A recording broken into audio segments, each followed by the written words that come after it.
సిటీలో street dogs పట్ల అప్రమత్తంగా ఉండాలని వెటర్నరీ డాక్టర్లు హెచ్చరిస్తున్నారు. వాటికి ఫుడ్, వాటర్ లాంటివి అందించకపోవడంతో ప్రజల మీదకి అటాక్ చేస్తున్నాయని అంటున్నారు. వీధి కుక్కల దాడులపై స్కూల్ విద్యార్థులకు, మహిళా సంఘాలకు అవగాహన కార్యక్రమాలు చేపడుతున్నామంటున్న వెటర్నరీ డాక్టర్ నాగార్జునతో నరేష్ ఫేస్ టు ఫేస్. ఈ మధ్యకాలంలో డాగ్స్కి సంబంధించి సిటీలో కానివ్వండి లేదంటే అక్కడ జిల్లాలో కూడా పెద్ద ఎత్తున మనుషులపైన దాడి చేస్తున్నటువంటి సిచ్యువేషన్ ఉంది.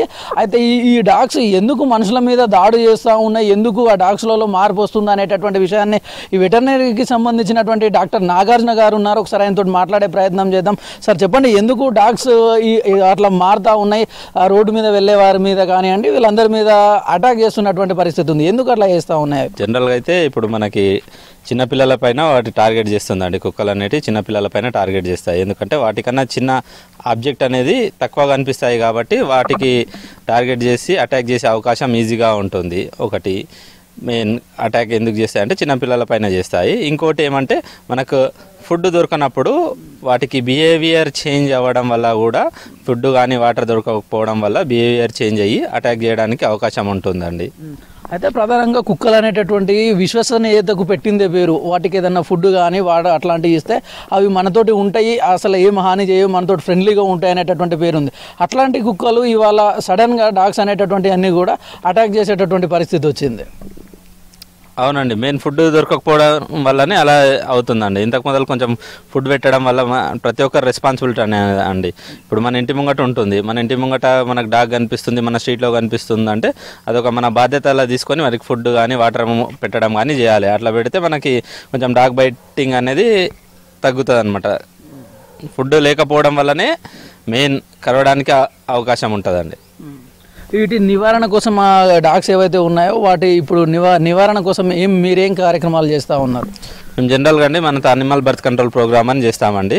So animal birth control program వచ్చేసి above 6 months age group male and ఫీమేల్ని తెచ్చి మనము న్యూట్రింగ్ స్పేయింగ్ అనే పద్ధతి ఉంటుందండి. దాన్ని స్టెరిలైజేషన్ అంటాము.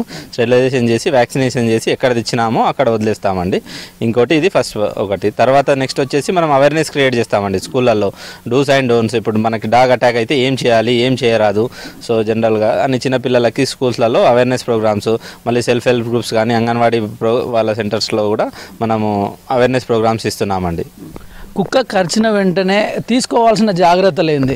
మనం కుక్క కరిచిన వెంటనే మనకి నల్లకుంటాల ఫీవర్ హాస్పిటల్ ఉంటుందండి. ఫీవర్ హాస్పిటల్కి వెళ్ళాలి. ఫస్ట్ ఫీవర్ హాస్పిటల్లో రేబీస్ ఇమ్యూనోగ్లోబులిన్ అనే ఇస్తారు, టీకా ఇస్తారు, కరిచిన ప్లేస్లన్నా ఇస్తారు. అది ఖచ్చితంగా ఫస్ట్ డోస్ అది వేసుకోవాలండి. అది వేసుకున్నాక తర్వాత నెక్స్ట్ 4 doses ఏఆర్వి గవర్నమెంట్ హాస్పిటల్లో ఇస్తారండి, అది వేసుకోవాలి. ఫస్ట్ డాగ్ బైట్ కాగానే మనం ఆ కరిచిన ప్లేస్ని 15 minutes రన్నింగ్ ట్యాప్ వాటర్లో క్లీన్ చేసుకోవాలండి. ఇట్లనే ట్యాప్ వాటర్కి కడగాలి. కడిగినాక మనకు డెటాల్ లేకపోతే లైఫ్ బాయ్ సోప్ తోటి క్లీన్ చేసుకోవాలి. క్లీన్ చేసుకున్నాక ఫీవర్ హాస్పిటల్ నల్లకుంటాకి వెళ్ళి first dose vaccine, first rabies immunoglobulin టీకా వేసుకోవాలండి. ఆ తర్వాత 4 doses ఏఆర్వి వ్యాక్సిన్ వేసుకోవాలండి. ప్రధానంగా చూసుకుంటే చిన్నపిల్లలు అనేటటువంటి వాళ్ళు ఎక్కువ అటాక్కు గురవుతున్నటువంటి పరిస్థితి ఉంది. అట్లాంటి చిన్నపిల్లలకు సంబంధించి పేరెంట్స్ ఎట్లాంటి జాగ్రత్తలు తీసుకోవాల్సిన అవసరం ఉంటుంది? జనరల్గా అండి పిల్లలు బయట తిరుగుతూ ఉంటారు.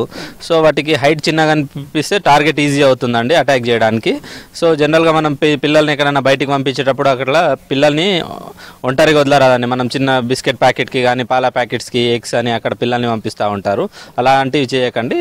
మీరు పిల్లల్ని రోడ్ల మీద, ఇప్పుడు గుంపు ఉంటాయి కుక్కలు, ఒక 10-15 కుక్కలు ఉంటాయి, అక్కడ దగ్గర ఆడడానికి ఇడవరాదు, ఆడుకోవడానికి ఇడవరాదు. ఇంకోటి కొన్ని కుక్కలు తింటూ ఉంటాయి. చిన్న పిల్లలు ఏం చేస్తారంటే డిస్టర్బ్ చేయడానికి వెళ్తారు. అట్లాంటి డిస్టర్బ్ చేస్తే తన ఆహారం లాక్కుంటుందని దానికి కూడా అటాక్ చేసే అవకాశం ఉంటుంది.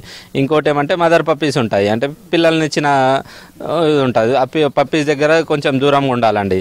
పప్పీస్ మదర్ దగ్గర అవి ఏం చేస్తాయంటే వాటి పిల్లల్ని తీసుకొని వెళ్తాయేమో అని భయంకి అటాక్ చేయడానికి ఛాన్సెస్ ఉంటాయండి. ఇంకోటి డాగ్స్కి సంబంధించినటువంటి లక్షణాలు ఎట్లా ఉంటాయి, వాటి బిహేవియర్, వాటి ఫుడ్ హ్యాబిట్స్కి సంబంధించి కానివ్వండి.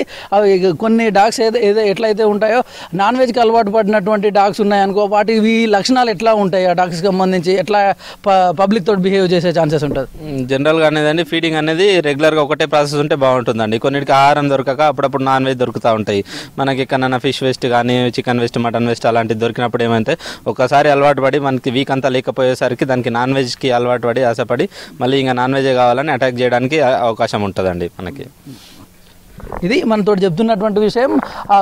కుక్కల విషయంలో అయితే జాగ్రత్తగా ఉండాలని చెప్పేసి పేరెంట్స్ ఎవరైతే ఉంటారో చిన్నపిల్లల్ని ఎవరిని కూడా రోడ్డు పైనకు వదలొద్దు. దాంతోపాటు మన ఇళ్లలో ఉండే ఫుడ్ ఏదైతే ఉంటుందో కుక్కలకు డాగ్స్కి పెట్టాలని చెప్పేసి మనతో చెప్తున్నటువంటి పరిస్థితి ఉంది. కెమెరామ్యాన్ జగన్తో నరేష్, V6 న్యూస్, హైదరాబాద్.